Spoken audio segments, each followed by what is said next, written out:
When you hear the phrase the American dream, what do you think of? An opportunity to make life better for you and future generations. Sure. The opportunity to own a home and build equity. Yeah, and unfortunately this is becoming more and more the narrative, but what about flexibility? Huh? Come again? Flexibility? That was pretty much my genuine reaction when Tina West, the executive vice president with Sares Regis, dropped the mic on me when she told me that in her view, the new American dream is flexibility. Flexibility in housing choices, flexibility in work schedules, flexibility in work location, and the examples during our conversation went on and on and on. But before we get there, one area where there is no flexibility, the legal disclaimer. A disclaimer that reads that the views and opinions expressed in this podcast are those of the individual hosts and guests and do not necessarily reflect the official policy or position of LeaseLock. The content is intended for general informational purposes only and should not be construed as professional advice or endorsements. While we strive to ensure that the content is as accurate and up-to-date as possible, LeaseLock makes no representations or warranties of any kind, expressed or implied, regarding the accuracy, completeness, or reliability of the information discussed. The content is provided as is, and LeaseLock assumes no responsibility for any errors or omissions. Listeners should consult with qualified professionals before making any decisions based on the content of this podcast. This podcast may include references to third-party sources, which are provided for convenience and informational purposes only. LeaseLock does not endorse or take responsibility for the accuracy or reliability of any third-party content. In no event shall LeaseLock, its affiliates, or any of its employees, officers, or agents be liable for any direct, indirect, incidental, special, or consequential damages arising out of or in conjunction with the use or the reliance of the content of this podcast.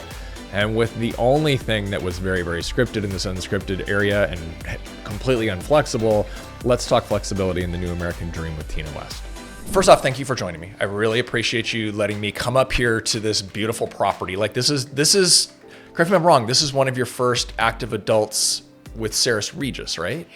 It is one of the newer active adults with Sares Regis, yes. So I thought I heard that wrong earlier. Yeah. Well, it is absolutely fantastic and it's beautiful. We're sitting here in the library. But as we were emailing back and forth, what are we going to talk about? You emailed me a statement that I really want to unpack with you. And that statement was that the American dream is flexibility. And help me unpack that. What did you mean by that? And I'll give you the background on it, or the audience background. I've really been struggling with how the American dream has shifted from the ability to have a financial outcome that is entirely within your control, to be able to work hard and make that next step, to suddenly being homeownership. Yep. And I'll tell you the story a little bit. I've gotten so far that I've actually emailed shows going, please stop vilifying renters on this. So that idea of the American dream being flexibility really resonated with me. But for the audience, what was it that you kind of meant by that? In your mind, what is that? Yeah. So, I think I first made that statement when I was getting into the BTR space. Okay. And really, it started by looking at the customer that was renting a build-to-rent home, right? You had space, you had the garage, you had the yard, right? You had all the things that people want in a home, but it was a rental. Right. And so several years ago, I said, I think the American dream has shifted. And it's now no longer about home ownership, it's about flexibility. And since then, that statement, I think, has really just transcended so many aspects of our life. When you think about COVID, right? And what we had to do because we didn't have a choice. Mm-hmm. I think in that era where we started to work remotely, where we started to be able to, work from home and still be a mom or pick kids up or have the flexibility to go back at night, right? All of a sudden we realized that we could actually do more because we had the flexibility. And so I just think that sort of has permeated the overall mindset, of today's consumer. It's flexibility, there's a value to that, and it looks different for everybody. Yeah, wow. Okay, you're expanding my mind a couple different ways on this. I really hadn't equated it to the idea of, work from home, which you tied into that. There's massive implications to our industry about that I'd love to unpack with you as we continue this. But are you seeing? You mentioned that you saw it first from the build-to-rent space, or at least that's where it first permeated your brain. Mm-hmm. Are you seeing that flexibility from a consumer perspective is more desirable in the build to rent space than necessarily multifamily? Because I look at retention rates right now and they're higher than they've ever been. Right. Right. Oh my gosh, there's so many parts and pieces of that, right? Yeah. But I think, even before BTR was like a term, right? Right. You think about the lifestyle renter. I think that was about flexibility also, right? It's like I can choose. I can own a home. I have the means. I have, the ability to do it, but I choose not to because I value the flexibility. So I think it's sort of evolved over time, for sure. And I think, what we've seen in the BTR, so I've been in the BTR space since 2014 when I was at Lennar. And again, it was like single family scattered rentals. Right. We hadn't really gotten into, and I think we were doing our first true BTR community. And as we started to get into that space, we saw that the retention rates were higher, right? People stayed, maybe it wasn't 12 months, maybe it was 18 to 24 months. And I think there was that sort of innate sense of home ownership, even though you didn't own it, you had a space to kind of make your own. And we started to see that retention strengthen in that environment. Of course, now we're seeing it, as well in multifamily, but there's of course a lot of other factors, right? You've got interest rates. I mean, there's so many things that are going on, uncertainty. Well, it's interesting you say that with the BTR space and that sense of ownership, even though they don't necessarily own it. And I've said this on the podcast before, but I had a period of time where I spent 6 months in a BTR when we were between homes, and I was the guy who, even though I knew I was only going to be there 6 months, I ran my own drip irrigation. I ran my own, cameras on the outside of the thing. I mean, I did all that ownership that I would do on a home, even though this one was very much a horizontal apartment style construction, like no garages, anything else. And I saw my neighbors doing that as well. Yeah. Candidly, again, we're in an active adult community here. My mother is in a different one. I see that on her community as well, that even though they are, and let's be real, most of them probably were previous homeowners that came in and sold their home, wanted it, again, the flexibility. The level of ownership those people take of their balconies is crazy. Oh my gosh, it's the most fun thing. So yes, 100% agree. So the number one reason, or our customer is coming out of a home that they've sold. Now maybe they've recently been widowed. More than often, though, it's because they want a simpler lifestyle, flexibility, right? They want to be able to focus on life and activities and experiences and not necessarily focus on the work, the maintenance of the home. But to your point, so all you have to do is walk down the hall of any active adult community. And I've done a lot of different programmatic brands, and I'll tell you, their front doors, their lobbies, we had a community in Austin. Front door. Oh my gosh.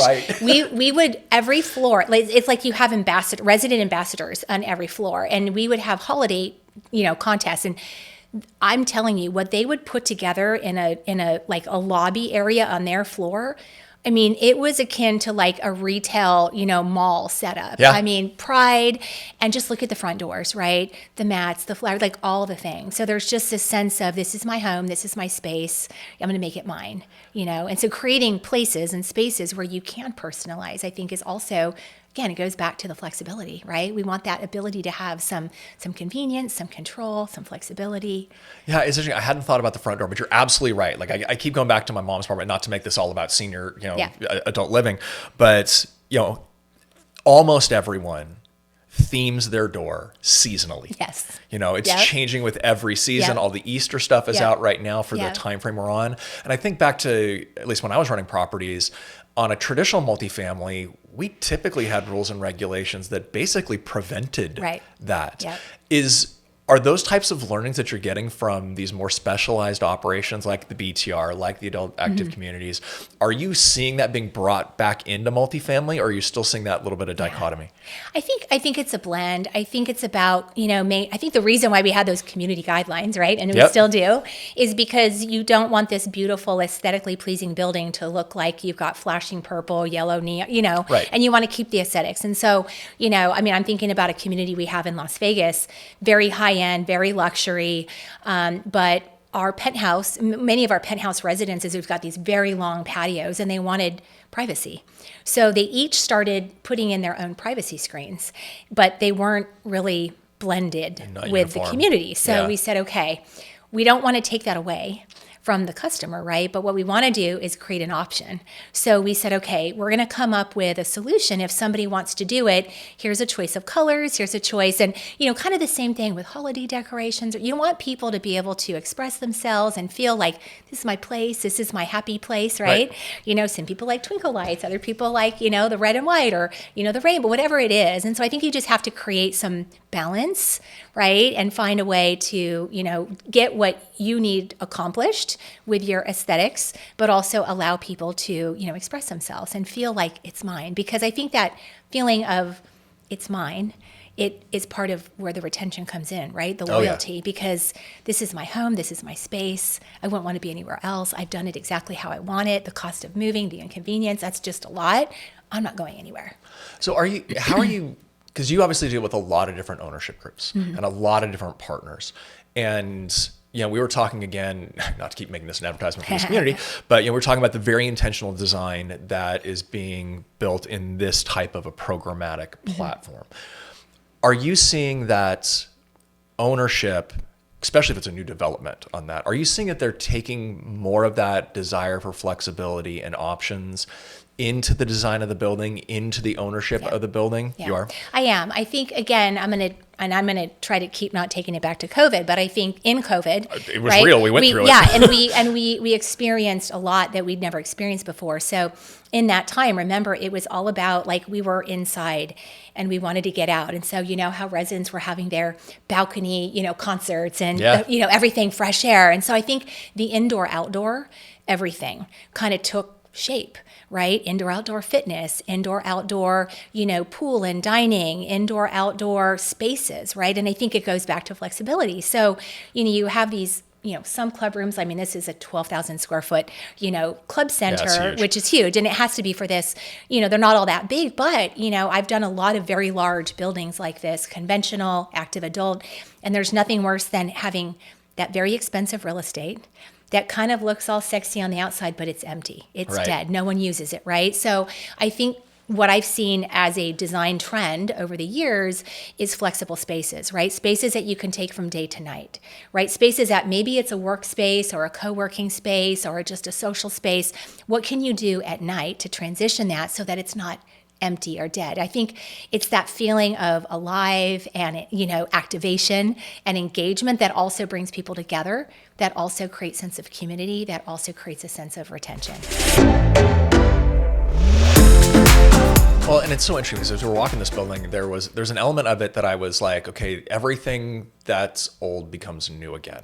And to explain that a little bit, like the first building I was an assistant community manager on was an Oakwood Apartments on Coronado Island. And I remember that one. Assistant community manager. But if you remember, those started off as the South Bay clubs. And, we're right here by PGA's headquarters up in Prosper, Texas. And you had mentioned that you'd put in the golf simulator because of that location.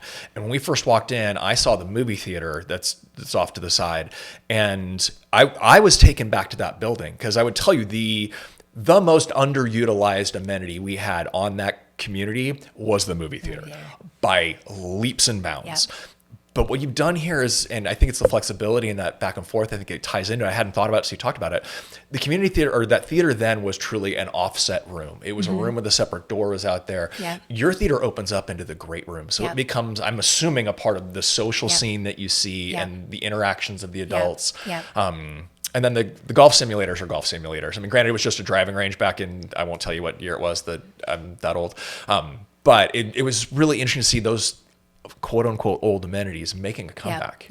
Well, and I think it goes back to if you're doing your job well as a developer, right, you need to understand your audience. You need to understand your customers. So when you think about active adult, which is, where we're sitting, the movies, the coffee's, definitely popular everywhere, but like that social lounge, that ability to make friends and meet neighbors, especially when many of our residents are widowed, right? They're lonely, they're looking for that sense of belonging and that sense of just connection. it works for them. That doesn't work everywhere. The golf simulators now have turned into baseball, golf, I don't remember what other sports, but you can do a lot of sports on those things. And so I think if you know your demographic, if you keep your ear to the ground, and if you really understand, okay, who's living here, who's our customer, what is their behavior, right? What do they want? And then you build to that. That's why I love focus groups when you're doing new developments, because you'll learn, we may think we know, right? But sometimes we don't know, or sometimes we build something and we're like, ooh, that was a miss. Nobody wants that here. So I think it really is just about, again, know your customer, know your demographic. What is their behavior style? What are they looking for? And build it. Well, and one of the things you mentioned with the flexibility, and I keep going back to, okay, what can the rest of multifamily learn from an operation like the one we're sitting at right now? That connection that you're trying to encourage on this, you said, several widowed, those types of things. You're trying to develop that connection. Yeah. I mean, there's lots of studies, and I'll point to Apartment Life. I'm a big fan of Apartment Life. And they've shown, if you make 5 friends on a community, your likelihood to stay is exponentially larger than if you don't have any friends on the community. But yet, we look at a lot of the communities that are out there, and they definitely don't put the same level of effort that a community like this does. Sure. Is that something that you see the potential to make a comeback in multifamily? Because it used to be there. Yeah. It used to be you had activity directors and that kind of thing. Yeah. I mean, I'm going to go to a mixed use community that we have in Las Vegas. And I think mixed use is really just the success story for the flexibility, the connection, the sense of belonging. So this developer that developed this it's the Uncommons campus. So you have the Uncommons? Uncommons. Like it? It's actually, I think, they're from San Diego. So if you've been to One Paseo, it was really fashioned a lot off of One Paseo. It was Gensler design, but it was not just Gensler design. They actually went and brought in a behavior specialist to understand what do people need? What are they longing for? And what we learned through that study, focus groups, surveys, statistics, was that people are lonely. Yeah. And people are craving connection. They're craving belonging. So the intention behind that campus, you've got amazing retail, very intentional retail, right? Not just, any retail, but special retail. The intention around the commercial tenants. The retail and the commercial spaces were 100% leased before they opened. Amazing. Wow. And then you've got the residential, and then you've got future phases. But the walkability, and you hear live, work, play, but it's really about, for them, live, work, belong. And they really designed this space so that you could walk outside of your front door of your apartment home, and you could have lunch, have breakfast, have dinner, and along the way, you're going to see friends. You're going to see friends from the commercial building. You're going to see friends from the retail. You're going to know each other. And then you're going to have events and activities. You're going to have experiences, right? We have our own farmers market. We have our own, Friday night car shows. And, you really just have this community.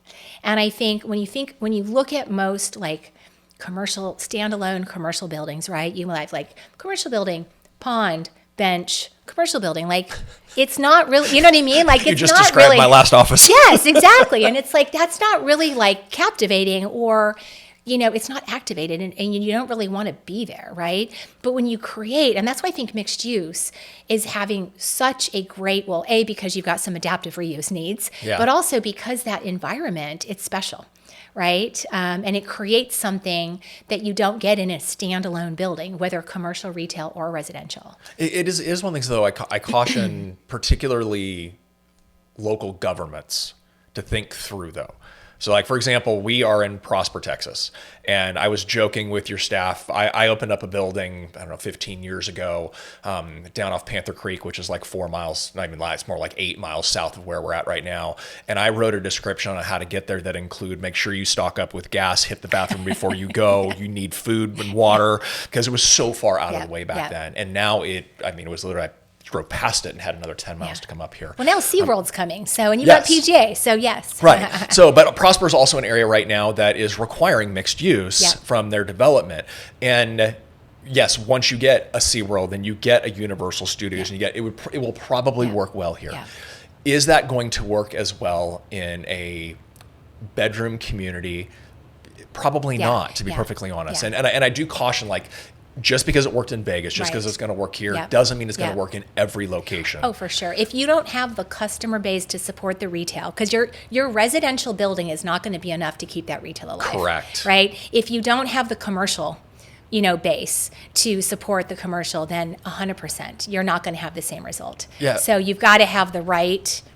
You got to have the right environment, the right demographics, and the right, surrounding area, so that retail can stay alive. Because there's nothing like a mixed-use campus with dead retail. Yeah, and that was my caution Right, yeah. on that. Because we have, I'll pick on my own town. They actually ended up doing this well. We have this one area of town that really is all mixed use, but the density there was, there's probably 1,500 apartments plus a condo building, all in this one area with the mixed use that's in play. So it is actually working Right, really, really right, well. Right. But I can tell you, if they did that at one of the other locations they did multifamily at, there's one right by my house, there is no Sure. way it would survive. For sure. And we've seen that. You see it in all kinds of markets, Yeah. right? Where you couldn't bring the retail. We were looking at a client's building in Northern California, and the retail had just been empty. And so it's like, okay, what are we going to do to repurpose the retail? Because it's just not a place where that particular retail today is going to survive, right? But I think in places where you have empty malls, right, the adaptive reuse, Yeah. it's like, okay, redoing this with a mall, and they're doing a lot of this in like Los Angeles, right? You having an empty mall versus having now some commercial, some retail, some residential. The adaptive reuse mixed use, I think, can make a lot of sense, because right now you've just got a very large space of very empty retail, Yeah. right? So it's not the highest and best use. True. And not every retail space can be turned into a pickleball, Right. emporium, which is Right. what I see all Right. over the place Yes, here in yes. Texas. Because it's really fun. Yes. I have a feeling you're probably a really solid pickleball player. Now that I think about I'm it. working on it. I'm working on it. So I want to go back to the flexibility thing, though, because one of the other areas I think that our industry is trying to find its way through is the flexibility around our, not just our resident base, but our employee base. When I talk about that flexibility, and I throw that, how if the American dream is flexibility, how do you think that reflects within our on-site teams Yeah. and our regional teams? Yeah. What do you think Yeah. about that? I think our on-site teams don't have the benefit in the same way that an off-site corporate team member does. And what I mean by that is because they're in a publicly facing Right. business, right? It's like saying, hey, retail person, right? You can do your job remotely, but we've got customers coming in the store. Like, that doesn't work. So I think there's a challenge, and I think it's a little bit harder for the on-site team. But here's a really cool story, and you may know this, but when Camden rolled out their first kind of centralized model, they expected a lot of things, right? They expected to have some efficiencies. They expected to save some dollars on payroll, all the things that we look for in efficiencies and centralization. What they didn't expect was this. So they, think about a single parent who has a child that isn't in school. So the day job in this industry is a day job. Right. So they couldn't do that job. But that call center that they rolled out meant that they had single parents that could work at night. And there's a long list of other, examples like that, where people could have hybrid schedules. They could work at night in a prior environment where we didn't have like call centers or centralized models or, go down the list. That wasn't an option for folks. And so I think that was like a benefit that nobody anticipated. So I think if we can find opportunities like that, and I know the, return to office, like there's a lot of opinions on it. I will say, I was never a work from home person until COVID. And I actually loved some of that environment. So, for example, I never took a lunch when I was in an office, but like at home, I would go work out at lunch, right? Yeah. Or if my kiddo was coming home on the bus, like I could actually be there, and still do my work. I could go do something at night. So it afforded some flexibility, and I think people got exposed to that. And so, you see these hybrid environments where, you're like, office space, again, it's expensive. People are looking for ways to cut costs. So maybe you've got a hybrid. Maybe you're in the office 2 days a week or 3 days a week and you're at home twice. I think that's part of the flexibility, and it's figuring out what works for you. The thing that we lost, though, is collaboration and connection, right? Yeah. And there's a value to that as well. So again, how do you find that balance, right? So it's like flexibility with balance, I think, is how I look at it, or at least would like to look at all of the things that are kind of coming at us. Well, and you brought up a couple of really good examples of the flexibility that the work from home environment did bring up. The ability to, sure, you could still work out at lunch, et cetera. Sure. For me, working out is going to the garage, so I can absolutely do that. I'm not Yes. running to the gym Yep. and back and forth. But being able to be there to pick up your kids from school is a big thing for people. When you were telling the story of Camden, and actually I hadn't heard that story, but it makes perfect sense. The other thing I was also thinking about, because one of the key benefits I see in specialization and centralization is the ability to do things better. Yeah. It's not necessarily cutting payroll. Right. It is, I'm more efficient at these other tasks. And you think about the call center, being able to work at night. When I was a resident, if I would have seen their name come up on the caller ID in the middle of the day, I was not answering the phone. Right. I'm at work. Yeah. I'm doing my thing. Now, if they call me and I see the caller ID come up at night. Well, I don't want 10 o'clock at night. 7:30. 7:30. Yeah, I'm probably going to pick up Right. that phone. I'm probably Right. going to be able to do that. Yeah. So it's interesting to think about those from those perspectives. So. On that note, I would say this is where I've struggled for years. Please tell us. It's That'll lay Well, there flat. are many. That will lay flat, and we can go from there. There are many. But, it's the marrying up high tech and high touch. I feel like we have lost Preach. service, right? Yeah. I mean, no one answers the phone anymore. No one calls you back. No one follows up. Like no one stands up when you walk in the door. Like it's just the service, I believe, is a differentiator. Yes. And you think about a luxe brand. I mean, I stayed at a really cool autograph hotel last week in Atlanta. Oh my gosh, I walked in the door every single time. They stood up, they were there, they smiled, they asked me how I was doing, can I get you? It's been lost, right? It's just a lost art. And I think some of that is because of all this technology. And I'm a huge tech fan, don't get me wrong. To your point, I think technology should absolutely help us do the mundane, do the things that take the time, but that allows us to actually be with the people, and have the customer experience and the relationships. And so, I went to a steakhouse at One Paseo, and yes, it was a very expensive steakhouse, but you know what? They called me before to confirm my reservation. I told them it was a birthday for one of my team members. Handwritten birthday card at the table, and then they followed up the next day. Like those are, to me, the moments we've lost in our industry. And, I think there's some generational things. I think there's some COVID stuff. I think there's some technology stuff. But how do we marry up the high tech and the high touch? Because at the end of the day, we're in a people experience business. It's I don't know if it's funny or ironic or what the right word is for it that you said that, but we were talking about RETCon in the conference earlier before we jumped on camera. And one of the things I absolutely notice as a takeaway from that is, that's a conference that's highly focused on AI. Yeah. And where we really see AI coming into play effectively is the automation of the mundane tasks. So again, to your point of it's going to take these away. But when a technologist was on the panel talking about it, it was the reduction in cost, aka labor. But every time an operator was on the panel, it was like, we're still a people first business. Yeah. I need to remind everybody we are a people first business. And I loved hearing that, but I also love the fact that as you went there to the hospitality, because one of the things I walked away from is I think that more and more, we're a cyclical business. We all know that from just a supply and demand perspective. But I think we're a cyclical business when it comes to the service levels as well. I've been in this business where everyone was very highly focused on delivering top-notch service.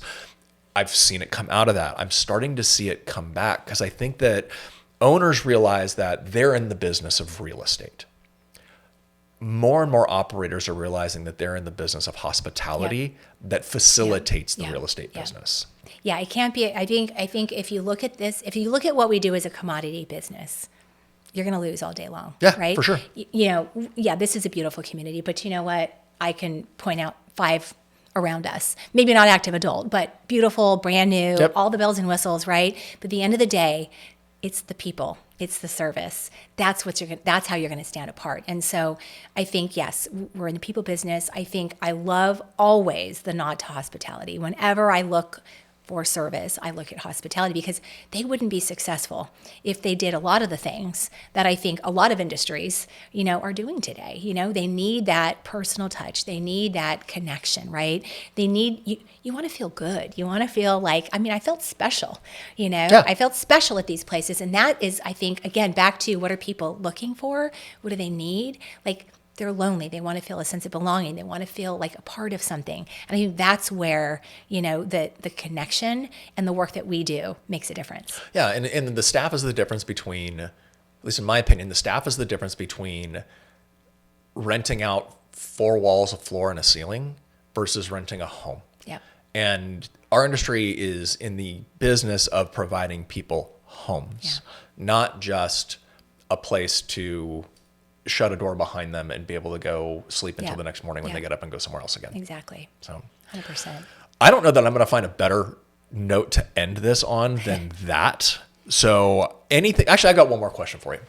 We talked about flexibility being the new American dream, and I'm going to put you on the spot. Uh-oh. If I gave you a magic wand and an unlimited budget, what is the element of flexibility you would wave the wand and bring into multifamily housing? Whew. That is a big question. Thanks for that. I think about our people. I think about our customer, but you have external customers, right? Our residents and then our internal customers. So I'm going to think about our internal customer for a moment. People, turnover in our industry is painful, right? Especially and it's impactful. Yeah. A lot of the times when we transition properties, it's because they were plagued with turnover, and that turnover pain, that transition pain of people was real. It was impacting the bottom line, right? So when I think about our most valuable asset, our people, our teams, what can we do to create an environment where somebody doesn't feel like they have to leave to another company or another industry because they can achieve their career path with us? Yeah. And I think of flexibility, right? I think if somebody believes, it's like years ago or even today, right? We have this hierarchy of you go from leasing to assistant manager to regional manager, right? So we take our best people, we put them in paper positions, and then we wonder why they failed, right? But what if we took our best people and created a path for them? So when I think about flexibility, I'm thinking about those superheroes, those superstars, that people that are lifers, that are just like always 110% committed and passionate. What can we do to create a flexible environment for them where they feel like they have it all, right? Where they feel like, I love where I work, I love what I do, I have flexibility, I'm not sacrificing my personal life or my family, right? Or my career. I have a balance and I'm all in and I'm not going anywhere. Like that's something I'd love to solve. Okay, so I love that that's what you use your magic wand for, because this is actually something I think about a lot. Is you mentioned the traditional pathway of, I'm going to put it in quotes, leadership development in multifamily. And yes, you're great at selling, so we're going to lock you in a room and teach you accounting. And if you survive that, we're going to make you a community manager. And we probably haven't really taught you anything about leadership across that entire time frame. But what I do love about the specialization pathway, to your point, is you can take someone and put them in their giftedness and let them thrive in their giftedness and have a career pathway through that. If I were to get the magic wand, and I don't know how we fix this yet, if I were to get the magic wand, one of the consequences I see as a next level from that change in the leadership model is how do we make someone who is a community manager at a highly specialized organization be able to also be successful as a community manager at the 500 unit property for their next quote unquote promotion at the completely unspecialized company. I don't know that we've solved for that yet. I haven't heard of a lot of groups doing that, because I think we're getting a point where that pathway to regional manager where you did, I mean, I don't know about you, they never built me a bigger, better building next door. Like I always had to move to get to the next building. Right. Now I stayed internal, I moved with the same company, but a lot of people don't have that flexibility. They'll be here in Dallas and they move from a Sares Regis to a Cushwick to a whatever. Yeah. That's the model that I'm worried we're not going to be able to support long term. We just got to figure it out though. You've heard me say this before. It's my mantra. You hire the heart and you train the skill. So you hire the individual because you can't train the heart, right? Yeah. You can't train the passion. You can't make that come alive. You can't you can't motivate somebody. It has to come from here. You hire that. I think anything's possible. And you have a dialogue. You understand, what are your dreams? What are your passions? Where do you want to go? Let me help you get there. Awesome. That's how you figure it out. Well, I love that you have that heart, because that truly is your heart. I mean, I know I have heard you say that on multiple times before. So Tina, anything else you want to share about the flexibility being the American dream that we haven't covered in the conversation so far? No, I mean, I think, we human beings, right? I think we like to feel in control. At least I do. I think that's a fair statement. A few of us might. Yes, maybe me more than others. But I think that feeling of control sometimes means that you have the flexibility to decide, right? To have choice. I think we want choice, right? Today's renter, they're looking for convenience, they're looking for control, and they're looking for connection. So I think it all just kind of ties in together. It's very much, an emotional state and constant question that we ask ourselves. But I think, the more flexible we are in life, I think the more we can roll the punches, the more we can, shift when the changes shift, we can pivot, we can flex. And hopefully it means that we have just a more well-rounded success rate across, our lives. Awesome. Well, I appreciate you coming on. I appreciate you letting us invade your space, and just appreciate you. Thank you so much. Always fun. Thank you. You're welcome. Thank you for joining us on another episode of Unscripted, a Lease Lock podcast. If you have found the information in this episode, or any other for that matter, beneficial in any way, the best way to support the work we do is to like and subscribe to the channel. That way, you'll be sure to never miss a new episode when they drop. Also, sharing your takeaways in the comments or on the social media platform of your choosing, mine happens to be LinkedIn, is also a great way to help us get the message out. Additionally, if you would like to suggest a guest or perhaps be a guest on Unscripted, please head over to leaselock.com/unscripted, where at the bottom of the page you'll find a guest submission form. We would love to help you tell your story. Until next time, make it a great day.